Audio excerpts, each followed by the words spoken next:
Wakulima mliokusanyika mahali hapa, tuendelee kuandaa mashamba yetu kwa msimu huu wa kilimo 2025-2026 kwa kuzingatia maelekezo yanayotolewa maafisa ugani.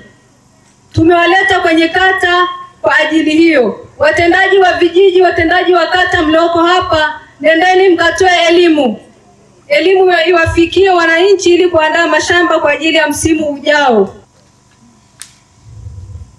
Lakini pia tuzingatie ushauri unaotolewa na wataalamu. Tusiache saizi dunia inakwenda kisayansi na teknolojia. Tusilime kwa kuangalia ule uzoefu wa zamani. Saizi tuende katika mfumo wa kiteknikali. Tumeambiwa tutumie mbolea za kisasa, tutumie mbolea za kisasa. Wengi huwa tusikii, lakini matokeo yake tunakuja kuvuna mazao ambayo mwisho wa siku katika eka moja unapata gunia 2, gunia 3, gunia 4. Hii tu ni kutokana kujasikiliza au kuwafuatilia wale wataalamu wanataka nini na wameshauri nini, ama wananchi kutokujitokeza katika mikutano yetu wakati wenzetu wanapoendelea kutoa elimu. Kwa hiyo niwaombe wananchi wa wilaya Mkalama kwa ujumla wenu, katika msimu huu unaokuja wa 2025-2026 tuzingatie teknolojia zinazoshauriwa na wataalamu wa kilimo. Na ndio maana Rais Samia Suluhu Hassan amewaleta maafisa ugani hadi kwenye kata, ili kwamba usisumbuke kuja wilayani kumtafuta maafisa ugani wa wilaya au afisa mifugo au afisa kilimo ngazi ya wilaya. Umeletewa huduma mpaka mlangoni, ni wewe mwenyewe tu kumtumia. Kwa hiyo tuendelee kuwatumia, tusiwaache. Maafisa ugani mliopo hapa msimame. Safari hii tutatembea kwa msimu huu, na sisi tutatembea kwenye kata tuone. Simetoka kwenye kata? Tutatembea kwenye kata tuone wewe ni mzembe au sio mzembe.